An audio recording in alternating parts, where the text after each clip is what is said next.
Olá, seja muito bem-vindo, seja muito bem-vinda. Eu sou Cláudia Guadanin, jornalista e assessora de imprensa da SPVS e vou acompanhar vocês nesse videocast especial da instituição. Ele vai apresentar uma história que envolve projetos construídos e mantidos por meio de muita cooperação e boas práticas em conservação da biodiversidade. Ao longo de mais de 40 anos, a SPVS desenvolveu um amplo conjunto de iniciativas em conservação da natureza, educação para a conservação e gestão de áreas naturais, tornando-se uma das organizações do terceiro setor mais representativas do Brasil. E a Fundação Loro Parque é uma parceira de longa data nessa trajetória. Desde 1994, a organização internacional atua pela conservação da natureza. A fundação foi criada a partir da Loro Parque, na Espanha, e expandiu sua atuação global por meio da colaboração com organizações locais, focando na proteção de espécies ameaçadas em seus ecossistemas. E para abrir esta série, conversamos com Mônica Borges, uma das fundadoras da SPVS e hoje atual diretora de gestão institucional. Bióloga formada pela Pontifícia Universidade Católica do Paraná, com pós-graduação em Economia Estratégica de Empresas, Mônica atua na área da conservação desde 1982. Também estamos na companhia de Clóvis Borges, formado em Medicina Veterinária, com mestrado em Zoologia pela Universidade Federal do Paraná. Clóvis é fundador da SPVS e diretor executivo da instituição. Mônica, Clóvis, sejam muito bem-vindos. É um grande prazer para a gente ter vocês aqui. E eu gostaria de começar, Mônica, perguntando para você o seguinte: qual a importância da parceria da SPVS com a Fundação Loro Parque para a história da SPVS? Cláudia, muito obrigada pelo convite, é um prazer estar aqui. É importante falarmos que a SPVS é uma instituição do terceiro setor, qualificada como OCIP, que é a Organização da Sociedade Civil de Interesse Público, e que depende de parcerias para o cumprimento da sua missão. E durante a nossa história, esses 40 anos de história da SPVS, ela firmou importantes parcerias e a Fundação Loro Parque é um desses exemplos que estão aí há mais de 2 décadas apoiando um projeto, são 2 frentes com o papagaio de cara roxa e o papagaio de peito roxo. E isso fez toda a diferença, não é só um apoio financeiro. Ela mudou o status da instituição, colocou a SPVS num contexto internacional de uma instituição que trabalha com espécies ameaçadas e garantiu longevidade, um trabalho contínuo na região de ocorrência dessas espécies. Você traz aqui já alguns resultados, né, diretos e indiretos que essa parceria gerou, mas eu queria que você comentasse um pouco mais sobre mais resultados que houve ao longo dessas mais de 2 décadas.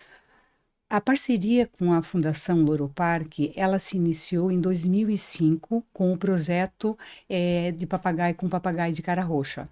E ela ampliou esse apoio em 2018 com o papagaio de peito roxo. E um resultado emblemático é com o papagaio de cara roxa, que no início da parceria ele estava na categoria de ameaçado e ao longo da execução desse trabalho ele passou para a categoria menos ameaçada.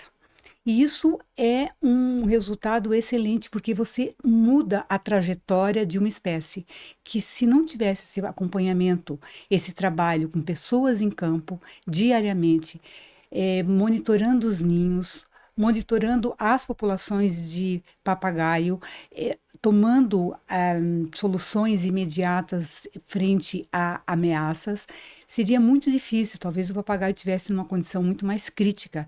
E hoje ele tem uma população estável. E isso é muito importante, é um ativo para a região, para o território como um todo. Mas os resultados, eles não param aí. Essa longevidade, esse trabalho contínuo, ele permitiu que a SPVS firmasse outras parcerias para ampliar o trabalho que vem sendo desenvolvido com essas espécies, o que faz toda a diferença. Ela gerou empregos locais, trouxe pessoas da comunidade como aliados, monitorando essas espécies, e isso é um ganho, não só para o território, mas para a população que está inserida ali. Muito importante, são ganhos para vários setores, para vários atores, né? Clóvis, muito bem-vindo, é um prazer realmente te ouvir, né? E agora eu quero começar a te perguntar o seguinte: essa parceria, ela é baseada em muita solidez, em muita confiança, traz resultados, como a Mônica bem lembrou, direto para a conservação da espécie, mas também para a conservação de todo o bioma da Mata Atlântica. Fala um pouquinho para a gente sobre esses benefícios mais gerais. Obrigado pela oportunidade, Cláudia. E complementando um pouco o que a Mônica já colocou de uma forma bastante evidenciada, essas parcerias acabam sendo o vetor que movimenta as atividades que a gente desenvolve. E elas sempre começam com um projeto muito pequeno, muito pontual, e dependendo do financiador, do apoiador, isso acaba tendo desdobramentos ano após ano com um, um acréscimo de confiança, uma melhor solidez no relacionamento entre as instituições e que vai dando, então, a condição de continuidade. Muito embora seja raro. Eu acho que o exemplo do Loro Parque ele precisa ser seguido por outras instituições financiadoras, porque muitos projetos eles simplesmente se encerram em períodos mais curtos, de 2, 3 anos, e que muitas vezes não permite que você tenha a evolução necessária para obter algum resultado mais consistente. Então, esse exemplo longevo, ele deve ser usado como referência, ele puxa outras oportunidades e cria uma narrativa de que a própria conservação de uma espécie é um indicador da saúde de todo um ambiente. Essa espécie, no caso do papagaio de cara roxa, que vive na planície costeira entre São Paulo e Paraná, ela está no maior remanescente contínuo de Mata Atlântica e, havendo um equilíbrio da população desse papagaio, você tem como inferência, como conclusão de que todo esse ambiente está sendo relativamente bem conservado, porque ele usa todo o território para alimentação, então supressão de vegetação, áreas destruídas diminuiriam o espaço dessa espécie e o fato dela estar se mantendo com populações mais equilibradas mostra que essas áreas vêm sendo protegidas de uma forma bastante razoável e com isso toda a biodiversidade da região também vem sendo mantida. Então ela acaba sendo também um indicador da saúde dessas regiões. E a outra espécie que começou um pouco mais tarde, ela já tem uma circunstância muito distinta, que ela também ocorre na região costeira, mas ela se espalha por muitos trechos de áreas de planalto que já são muito fragmentadas, e aí o indicador de conservação acaba sendo justamente a existência de pequenas porções bem conservadas onde essas espécies ainda conseguem sobreviver. Talvez o papagaio de peito roxo numa situação mais delicada, justamente por a não existência mais de um grande contínuo para a ocorrência de uma população saudável. Mas essas são informações que vêm da área técnica e a SPVS vem procurando evoluir num trabalho que aprofunde a discussão de como fazer a conservação efetivamente acontecer.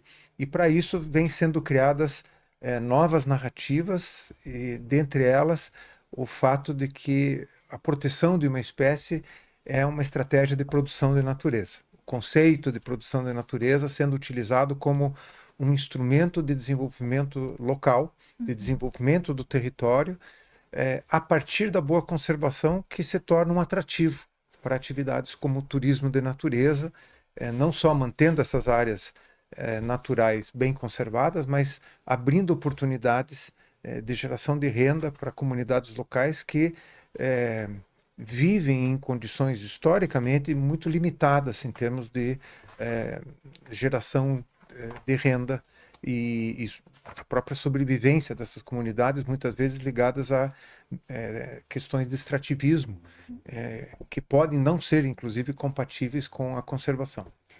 É muito importante quando você traz esse conceito de produção de natureza, porque é ele que norteia a ideia da Grande Reserva Mata Atlântica, né? E a Grande Reserva Mata Atlântica é o território onde essas espécies estão localizadas. Eu queria que você comentasse um pouco sobre a importância do valor desse patrimônio natural. Né, com mais de 40 anos, eu acho que a história da SPVS é uma evolução de aprendizados. Nós temos evoluído ao longo do tempo em relação a como gerar resultados cada vez mais consistentes no campo da conservação da natureza, que é a missão da instituição. E o trabalho que se inicia no litoral norte, em mais ou menos 1990, ele tem várias etapas. Uma delas foi justamente um diagnóstico realizado na região que abriu para a instituição o grau de complexidade que existe para uma intervenção em áreas tão delicadas como, por exemplo, a região de Guaraqueçaba. Então, você tem não só os desafios ligados à questão da conservação da natureza, mas você tem variáveis culturais, variáveis econômicas, sociais, políticas. E esse entendimento nos deu mais maturidade para avançar com intervenções na região que pudessem realmente gerar resultados. Nós tivemos ainda a oportunidade de adquirir áreas na região, mais ou menos 10 anos depois, e um pouco mais à frente, nós aderimos ao conceito de produção da natureza, adaptando uma metodologia que foi desenvolvida com parceiros na Argentina e que nos dá uma visão mais pragmática ainda em relação ao alcance de resultados em conservação. Então, tornar a conservação da natureza um instrumento de desenvolvimento territorial passou a ser uma forma muito mais contundente e muito mais melhor percebida pela sociedade como oportunidade e não como uma restrição, não como uma limitação de utilização. Na verdade, com mudanças estratégicas do uso do território, usando a conservação da natureza como um aliado do desenvolvimento, da melhoria de qualidade de vida, nós temos conseguido uma aderência de vários públicos, inclusive alguns com os quais a gente nunca conseguiu se relacionar em quase 40 anos de atividade. E isso mostra que é muito importante o desenvolvimento de uma forma de comunicar em que os objetivos, que são objetivos importantes, são em pró de toda a sociedade, sejam vistos com um pouco mais de aderência por parte da sociedade. Então, a conservação da natureza não é um inimigo do desenvolvimento, mas sim um aliado do desenvolvimento. Sem dúvida. Essa nossa conversa ela é dividida em 3 episódios. No segundo, a gente vai esmiuçar um pouco mais aspectos técnicos com as técnicas do projeto. Mas, Clóvis, eu já gostaria de te perguntar como que todo esse aprendizado, essa bagagem de mais de 2 décadas de parceria com a Loro Parque serve de modelo e inspiração para outras iniciativas, não só no Brasil, mas no mundo. Eu acho que isso tem, para nós, eu acho que existe um desafio futuro de ampliação da nossa condição de relacionamento com instituições como a Loro Parque. Essa busca por parcerias longevas, com parcerias que entendam a necessidade de um suporte continuado, são muito importantes para os próximos anos. Eu acho que o processo de maturação e de crescimento das ações de conservação, elas dependem de um esforço contínuo de busca de novas parcerias e cultivo das parcerias existentes. Então, a gente realmente espera que a Fundação Loro Parque se mantenha como parceira e, ao mesmo tempo, seja uma referência para uma abertura de espaço para que outros atores assemelhados que trabalhem na área de conservação da natureza tenham interesse na agenda que a gente apresenta nessa região. Ao mesmo tempo, é evidente que os projetos exitosos, os projetos que começam a fazer alguma diferença, mudando a situação, o status de conservação de algumas espécies, como o papagaio de cara roxa, o papagaio de peito roxo, elas são não só uma inspiração, mas são modelos metodológicos que são utilizados, como os ninhos artificiais, que nós vamos ver um detalhamento disso com o pessoal da área executiva do projeto, que podem ser aplicados a partir de adaptações dessas metodologias com outras espécies em outras regiões. Então, isso, na verdade, é produção de conhecimento, não só conhecimento científico, mas uma aplicação de metodologias práticas, a interface com comunidade local, a manutenção de funcionários nas comunidades onde essas espécies ocorrem e a própria capacitação dessas pessoas que acabam sendo absorvidas pelo projeto para atuarem como parte da equipe técnica que protege a espécie. Então, esse conjunto de coisas, ela tem utilidades variadas, mas eu fortaleceria muito para os próximos anos, dentro de uma visão estratégica da SPVS, a constituição de outras parcerias complementares, visando objetivos também nessa região, na Grande Reserva Mata Atlântica, que entendam o que a Fundação Loro Parque tem feito, que é insistir numa linha de atuação a longo prazo, com parceiros que, ano após ano, vão alicerçando um processo que tem que ser de longo prazo. Não existem projetos de conservação de 1 ou 2 anos com capacidade de realmente mudar cenários, e essa percepção é muito importante. A longevidade. Mônica, você é uma pessoa, um agente extremamente importante na SPVS que ao longo de 40 anos já viveu muitas coisas na instituição, né? Na instituição, desde desafios até celebração de conquistas.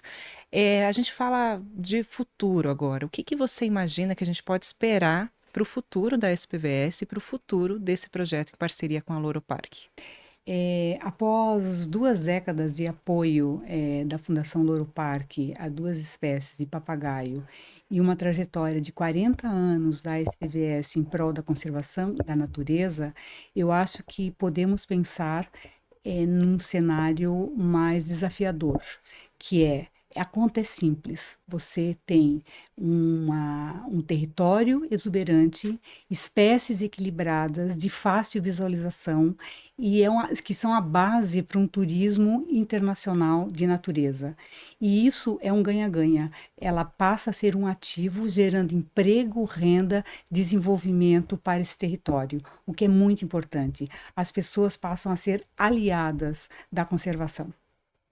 Maravilha. E com esse apontamento super favorável de cenário futuro, eu agradeço muito a participação de vocês. E antes de encerrar, deixo aberto para alguma conclusão final que vocês queiram trazer. Clóvis, começando por você.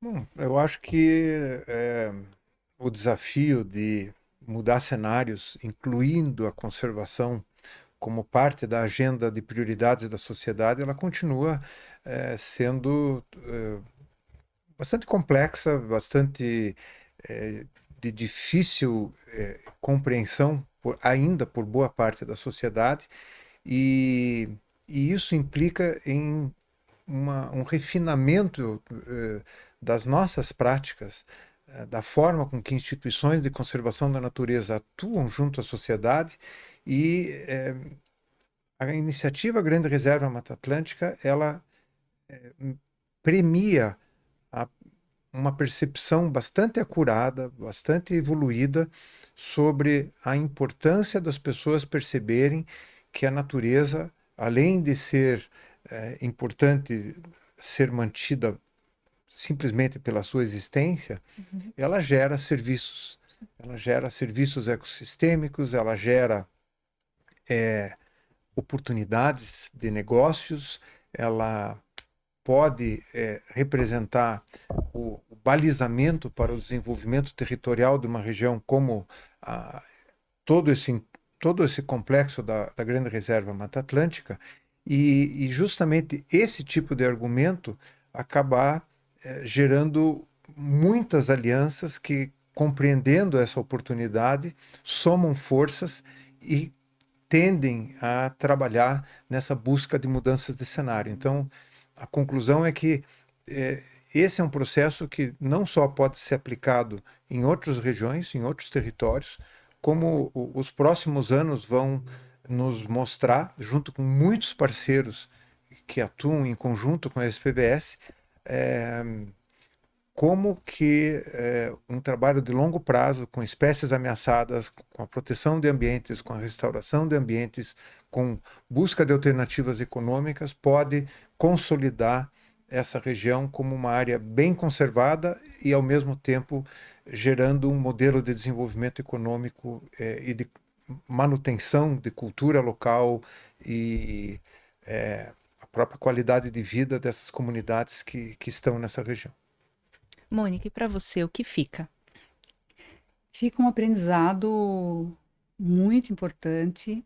Essa parceria, ela trouxe resultados emblemáticos na história da SPVS, ela trouxe estabilidade para o projeto, credibilidade internacional, abertura de novas parcerias e de acordos e apoios com órgãos fiscalizadores, parcerias privadas, públicas, mas principalmente um trabalho local muito importante e longevo, estar presente em sítios, principalmente o sítio como Ilha Rasa, que é importantíssimo para o papagaio de cara roxa, estarmos ali gerando emprego para pessoas de idade, jovens, mulheres, faz toda a diferença para a nossa instituição e para o território.